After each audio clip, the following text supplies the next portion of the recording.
내가 요즘에 그 사람들을 보면서 드는 생각은 참 비겁하고 찌질하다? 뭐 이런 생각? 그러니까 어떤 게 옳은 건지, 어떤 게 정확하게 이게 기준이 될 수 있는 건지 못 알아들을 정도로 사람들이 무식하거나 그러지 않거든. 내가 이렇게 얘기를 나눠보면, 또 사람들 얘기를 이렇게 들어보면.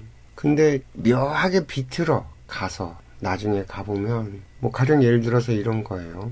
칼 세이건이란 과학자가 있어요. 이 양반이 코스모스란 책을 냈는데 이게 7, 80년대인가? 이 책이 나오고 나서 그 이후의 과학자들은 거의 다 뭐 성경처럼 칼 세이건의 코스모스를 얘기해요. 지금 아마 코스모스, 칼 세이건 검색해보면 우리나라에서도 꽤나 많은 학자들이 물리학자니 뭐 생물학자니 뭐 누구든지 가리지 않고 하다못해 심지어는 뇌과학자까지 이 칼 세이건의 코스모스란 책을 거론한다고, 자기네들이 어렸을 때 이 책을 읽었을 때 얼마나 감동을 받았고 뭐 이런 얘기들을 해요. 근데 나는 칼 세이건의 코스모스를 읽고 되게 이상하다는 생각을 많이 했거든. 우주는 넓고 광활해. 뭐 그건 맞아요. 더군다나 내가 그 책을 읽었을 때도 80년대인데 웅장해지지 사람이. 왜냐하면 내 의식은 내 앞에 있는 것들, 내 요 조그만 한국이라는, 더군다나 그 시절의 대한민국은 해외조차도 나가는 게 쉽지 않았었고 이 동네에서 저 동네로 이동하는 것도 쉽지 않았었어요.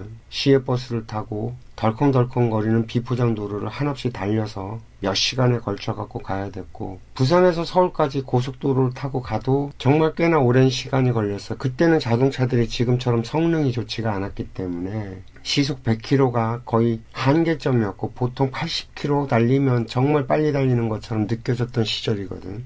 지금이랑은 전혀 개념 자체가 달랐던 시기였기 때문에 그때 읽었었던 그 코스모스라는 책의 그 느낌은 와 진짜 어마무지하다.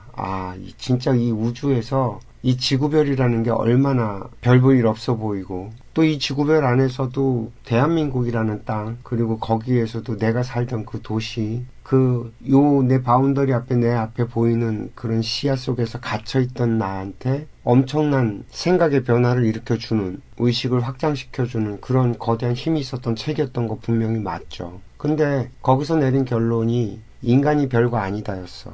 칼 세이건이 얘기하고 싶었던 거는 겸손이지 않았을까? 우리가 과학으로 뭐든지 다 해결할 수 있는 것처럼 과학 만능주의에 빠져 있을 때, 그 시절에 미국은 그랬으니까 좀 더 겸손해질 수 있는 그런 시각을 제공하기 위해서 물리학자인 사람이 인문학적인 입장에서 어떤 철학적인 메시지를 전달하고자 그런 논리들을 펴서 얘기한 건데, 이걸 가지고 사람들이 인간이 별거 아닌 것처럼 자꾸 만들어 간다는 거거든. 굉장히 위험한 논리라고. 이 우주에서 뭐 외계인이 있다 없다, 생명체가 있다 없다 막 주장들을 하는데 확인된 바가 없잖아요. 근데 어쨌든 간에 이 우주에서 물질로 만들어진 이 우주란 말이야. 산소, 탄소 하는 이 원자들, 100몇 개의 원자들, 지금 현재까지 우리가 발견된 원자들이 100몇십 개의 원자들로 구성이 되어 있는데, 이 우주가, 우리 인간의 몸도 그 원자들로, 우주 물질과 같은 그 원소들, 원자들에 의해서 구성이 되어 있는데, 내 몸도 물질이란 말이지. 모든 생명체들도 물질이고. 근데 이 물질과 다르게 영적인 현상이 발견된단 말이에요. 다른 동물들에선 그런 게 발견이 안 돼요. 그 영적인 현상들이. 인간들한테만 그 영적인 현상이 발견이 된다고. 인간이 하는 것들에만. 무엇보다도 이 세상 모든 만물에 이름을 붙인 게 인간이야. 인식체계로 끌고 와서 거기서 상상의 세계를 만들어내고, 이 모든 게 다 영적인 현상들이거든.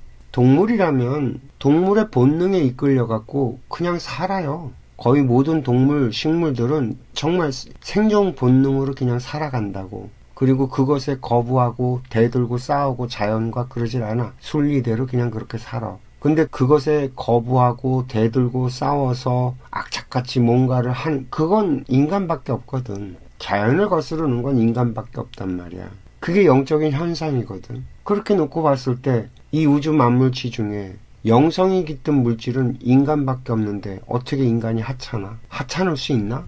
모르는 거지. 근데 이게 사람이 성장을 하면 의식이 성장을 하고 내가 이렇게 칼 세이건의 책을 통해서 의식이 확장이 돼서 좀 더 넓은 세상을 볼 수 있는 힘이 길러졌으면 거기에 합당한 내 스스로의 그 어떤 영적인 성장과 진화를 이루어가면서 자기 스스로가 책임을 지고 자기 스스로가 뭔가를 표현해가고 뭐 이래야 되는데 그게 아니라 뭔 얘기하다가 딱 막히면 에이 뭐 어차피 우린 우주의 먼지인데 뭐 대충 살면 어때 뭐 이치가 무슨 상관이야 라는 식의 태도를 보인다는 거거든. 특히 과학자들이. 그러니까 뭐냐면 누군가의 권위를 빌어서 자기가 도망가고 싶을 때 그 사람한테 책임을 떠넘기고 비겁하게 그걸 이용한단 말이지. 본인도 자기가 논리적으로 막힌다는 걸 알아. 본인도 분명히 자기가 모순된다는 걸 알아. 근데 상대방을 논리적으로 이겨먹을 수가 없으니까 다른 누군가의 권위를 내세워가면서 칼 세이건이 코스모스에서 한 얘기를 이렇게 들어보면 거기에서 이렇게 얘기를 하더라.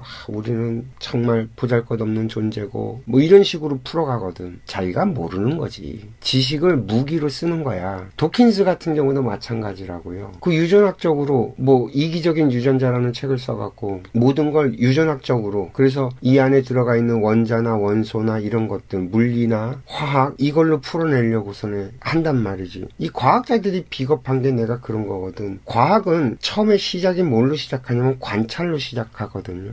관찰은 과학 방법의 제일 첫 번째 법칙이라고. 그 관찰을 해서 드러난 현상이 있어. 그러면 그거는 없는 거가 되나? 사라지나? 분명히 존재하는데 근데 그건 쌩까버린단 말이지. 얼마나 그게 비겁해. 겸손하게 그 부분은 물질을 다루는 현재 과학의 수준으로는 다뤄낼 수 없는 또 다른 영역입니다 라고 하면 얼마나 멋있어. 그렇지 않나? 이런 류의 책들이 굉장히 많아. 이런 책들이 뭐 에드워드 오즈본 윌슨이라는 양반이 쓴 통섭이라는 것도 이게 과학자인데 마치 과학을 인문학과 이렇게 결합시켜야 된다라고 통섭을 해야 된다라고 벽을 허물고 모든 것들을 다 연결시켜야 된다라고 하면서 물리법칙과 생화학적, 생물학적인 원리를 기반으로 해서 접근을 하거든. 인문학이나 예술 같은 경우엔 감성적인 부분이고 물리학으로 설명할 수 없고 유전학으로 설명이 안 돼. 왜? 인간의 영혼이 작동되는 부분이거든. 영적인 영역이 포함되어 있단 말이야. 인간은 동물처럼 살질 않아요. 뛰어넘는 그 뭔가가 있다니까. 그래서 내가 얘기하잖아요. 인간이 7만 년 전쯤에 호모사피엔스 종이 갑자기 특이점이 온다니까. 그래서 수렵 채집만 하던 것에서 어떤 종교적인 활동 같은 거라든지 아니면 이렇게 같이 무리를 져서 뭔가를 하는 그리고 농사라든지 뭐 이런 것들도 하고 그리고 그 시점부터 해서 돌도끼에서 철기로 넘어오는 청동기로 넘어오는 그런 과정도 만들어지고 그리고 아프리카에 옹기종기 모여 살다가 아프리카를 떠나요. 그래서 이 지구별 곳곳으로 흩어지기 시작한다고 7만 년쯤 전부터. 그 시절에 있었던 다른 유인원들 네안데르탈인 같은 경우엔 뇌 용량이 호모사피엔스보다 컸다고 더 지적이고 똑똑했다는 얘기거든. 등치도 더 크고 피지컬로 봤을 때 호모사피엔스보다 뛰어난 유인원들이 있었었고 지적 능력으로 봤을 때도 호모사피엔스보다 더 지적 능력이 뛰어난 종이 있었단 말이지. 근데 유독 호모사피엔스가 이 지구별에서 독점을 해나가기 시작해. 그때부터 이건 뭔가 사건이 벌어졌다는 얘기거든. 그래서 나는 그 시기를 갖다가 뭐라고 표현하냐면 이 동물의 육신에 영혼 하나가 들어와 안착하기 시작했던 시기라고 보는 거예요. 그 현 인류의 조상은 이 생물학적으로는 15만 년 전에 시작이 됐는데 왜냐하면 유전학적으로 봤을 때 미토콘드리아 이브라고 하는 우리의 조상의 어머니가 되는 현 인류는 그 어머니 밑에서 다 태어난 저 자손들이거든. 그래서 미토콘드리아 이브의 몸은 벌써 15만 년 전에 만들어졌지만 그때까지만 해도 그냥 동물의 몸이었다는 거죠. 그게 7만 년 전쯤에 돼서 영혼이 안착이 됐어. 딱 하고 결합이 된 거야. 물질과 비물질이. 그러면서 현생 인류가 시작이 됐다라고 보는 거고 윤회가 시작된 시점도 그때부터라는 거고 그래서 이 지구별 곳곳으로 흩어졌던 인류가 자리를 잡고 거기서 자기의 어떤 문화와 뭐 이런 것들을 만들어가기 시작한 특이점이 또 온 게 언제냐면 12,000년쯤 전이란 말이지. 최종 빙하기가 끝나고 난 다음에 그때쯤이 이제 정착을 해서 농사를 짓고 잉여 생산물이 만들어지고 그 대규모 집단 종교 행사 같은 것들도 그때쯤부터 시작되기 시작하고 뭐 그런 흔적들, 유적들이 발굴돼서 뭐 지금으로부터 9,000년 전에 그런 집단 종교 체제가 있었다는 그 흔적이 발견되기도 하고 하니까 그렇게 이 지구별 곳곳에 흩어졌던 인류가 지금으로부터 7,000년 전쯤에 갑자기 또 한 번 도약을 한다고. 어떻게? 규칙과 규율을 만들어. 뭔지 모르지만 그때 이 지구별에 어떤 변화가 생길 수 있는 원인이 만들어진다고. 7,000년쯤 전에. 내가 어떤 도인한테 들은 얘기가 지금으로부터 7,000년쯤 전에 지장, 약사, 관세음, 관음이라고 하는 이 세 명의 도인이 출연을 해서 이 지구별에 뭔가 이렇게 가르침을 전달해주고 떠났다라는 얘기를 들은 적이 있거든. 근데 그때는 그냥 도인이 하는 얘기니까 옛날 얘기 듣듯이 이렇게 듣고 지나갔는데 나중에 이제 역사를 이렇게 쭉 훑어보다 보니까 지금으로부터 한 7,000년쯤 전에 이 지구별에 실제로 그런 역사적인 변곡점들이 생기는 사건들이 생겼다는 거지. 뭐 메소포타미아 문명도 그때 생겼고 이집트 문명이 3,000년 전이라고 그러는데 아니야, 그거보다 더 오래전에 지금으로부터 한 7,000년 전쯤에 원시의 어떤 원형이 되는 그런 문명체들이 있었다는 거야. 이 지구별 곳곳에. 그러다가 그것이 뭐 이집트 문명으로 발전이 되고 메소포타미아 문명으로 발전이 되고 뭐 황하 문명으로 발전되고 이런 식으로 인더스 문명이 발전되고 이런 식으로 아주 커다란 거대하게 이렇게 문명으로 흔적을 남길 수 있을 만한 걸로 발전해 왔겠지. 근데 이런 것들도 결국에는 성공을 못하고 와해가 된단 말이야. 그리고 나선 지금으로부터 한 2,500년, 3,000년 전 요때쯤에 칼 야스퍼스가 주장하는 추계 시대라고 하는 그런 변곡점이 또 온다고. 그게 한 3,000년 전부터 2,500년 전 그 사이인데 중국에서는 공자, 장자, 노자 뭐 이런 한비자 이런 사람들이 출연을 하고 인도에서는 석가모니가 출연을 하고 저기 그리스에서는 아리스토텔레스니 소크라테스니 하는 소피스트들이 출연을 하고 근데 그 시절에 그 당시에 그 양반들이 했던 그 말이 기록으로 남아서 지금까지 전해 내려오는 건데 실제로 그 시절에 그게 이루어질 수 있는 것들이냐? 그러지 않아요. 그냥 인간이 아주 고급스러운 인간 하나가 출연을 해서 자신의 생각과 사상을 꺼내놓은 것뿐이야. 그게 구현되고 실현될 수 있는 거냐? 그러지 않아. 그 당시 사람들은 그걸 할래야 할 수도 없고 그게 뭔 뜻인지 이해도 제대로 안 되던 시기였고 왜냐? 그리스만 봐도 다 노예를 집안에 데리고 있었어. 노예 없는 사람이 없었다니까. 그 고귀한 철학 같은 것들을 얘기하고 떠들 수 있으려면 그 뒷받침을 해주는 수십 명의 사람들이 뒷받침해줄 때 그런 고귀한 생각, 이런 걸 할 수 있었다고. 당장 내가 먹고 사는 일을 책임지고 해야 되는 사람이 그런 생각을 해낼 수 있냐? 못한다니까.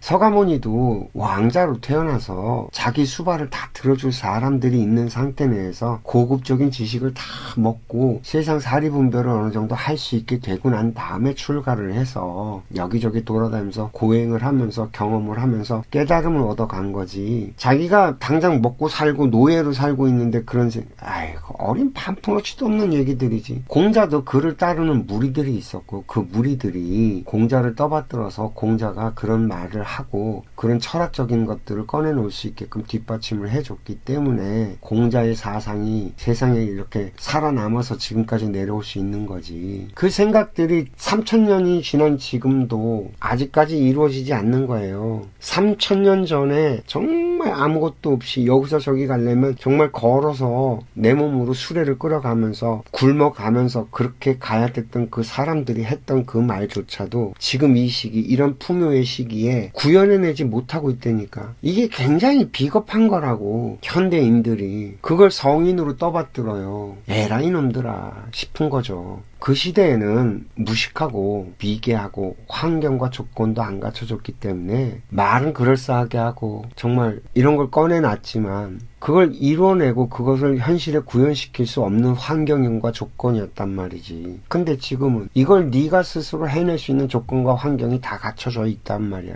근데 안 해. 못하는 게 아니라 안 한다니까. 그걸 성인이라고 이렇게 올려놓고 인간은 그걸 할 수 없는 거로 만들어놔. 아니 네가 그렇게 살아야 된다고 이놈들아 라고 얘기를 하는 건데 봐요. 공자가 살던 시기에는 인간이 100세까지 살지 못했어. 평균 수명이 3, 40대야. 공자는 좀 오래 사는 거고, 오래 사는 사람들이 몇몇 가끔가다 있는 거고, 보통은 노예로 살고 전쟁 통해 죽고 굶어 죽고 뭐 이래 갖고서는 기본 3, 40도 못 살았다고. 근데 20대에 뜻을 세우고 30대에 공부를 해갖고 40에 흔들리지 않고 50이 돼서 지천명이 돼갖고 60에 이순이 돼서 70에는 종심소욕한다고? 택도 없는 소리지. 근데 지금은 100세 시대란 말이야. 이제 비로소 공자가 얘기했던 그 말을 실현시킬 수 있는 환경과 조건이 이제야 만들어졌다고. 그럼 너희들이 그런 삶을 살아내야 된다라는 얘기거든. 이제서야. 3000년의 시간이 걸쳐서 그런 조건과 환경을 우리의 조상들이 만들어서 우리한테 물려줬기 때문에 이제는 너희들이 그런 조건과 환경을 물려받았으니 이제 너희들은 그렇게 살아야 되지 않겠냐라는 거거든. 소크라테스가 3000년 전에 너 자신을 알라고 했을 때는 너 자신을 알 수 있는 사람이 한 명도 없었다는 거야. 네가 누군지 찾을 환경이 되질 않았다는 얘기고, 그러나 지금에 와서 우리들이 이제는 나는 누구인지를 찾을 시대가 와다라는 거지. 왜? AI가 나왔잖아. AI가 하지 못하는 걸 찾아내야 되는 시대가 왔다니까. 그럼 인간이 무엇이고 나는 누구인가를 이제는 찾아야지. 우리가 왜 사는지를. 그지 않나요? 나는 모르겠어요. 이 세상의 모든 지식들을 다 이렇게 끌어모아서 정리를 해보면 이런 결론들이 나오는데 왜 자꾸 이렇게 비겁하게 도망을 가고 피해가려고 하지? 나는 그게 잘 이해가 안 돼.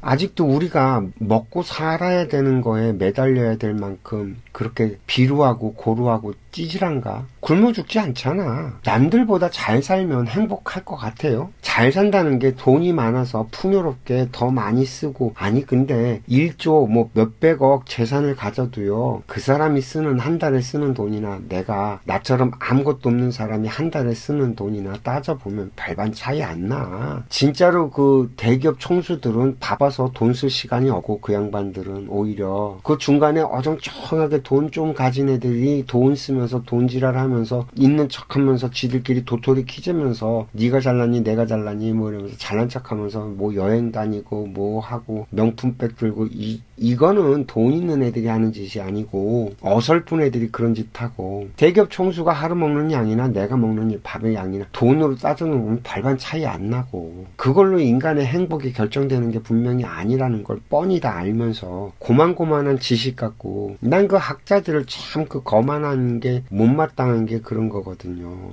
알아봤자 지가 얼마나 뭐 대단하게 짜잘이 안다고 사람을 갖다가 그런 것도 못 알아듣는다고 무식하다고 얘기를 하냐고. 마치 자기는 뭐 대단한 뭔가를 아는 것처럼 건방을 떠냐고. 저 시장통에 있는 사람이나 돈이 없어서 남한테 빌어서 먹고 사는 사람도 이해가 되고 알 수 있는 언어로 설명을 해낼 수 없다면 네가 지식으로 산을 쌓으면 뭐 할 거냐고. 그건 저 사람이랑 아무 상관도 없는데, 그건 누가 와서 들어도 이해가 될 수 있고, 그 누구와 말을 섞어도 그 사람이 내 앞에 있는 그 상대가 이해될 수 있게 설명해낼 수 있어야지. 그게 진짜 실력이지. 어렵고 뭐 복잡한 얘기들, 그걸 꼭 배워야지만 알 수 있는 용어들을 가지고 설명을 하면, 그러려면 왜 내가 너한테 얘기를 들어? 내가 직접 공부하고 말지. 난 그 철학 쪽에서 있는 애들이 되게 재수없는 게 그런 거라고. 니체 얘기할 때 꼭 니체의 뭐 4단계론을 갖다 설명할 때 꼭 뭐 용어들을 설명을 해야지만 그걸 알아듣게. 그걸 알아서 뭐 할 건데. 그거 아니면 이 세상이 설명이 안 되나? 나는 그런 거 없어도 설명 다 할 수 있는데. 양자역학 하는 사람들, 물리학자들, 그 사람들보다 나는 더 큰 담론으로 설명을 하는데, 이 우주, 물질 자체가 전부 다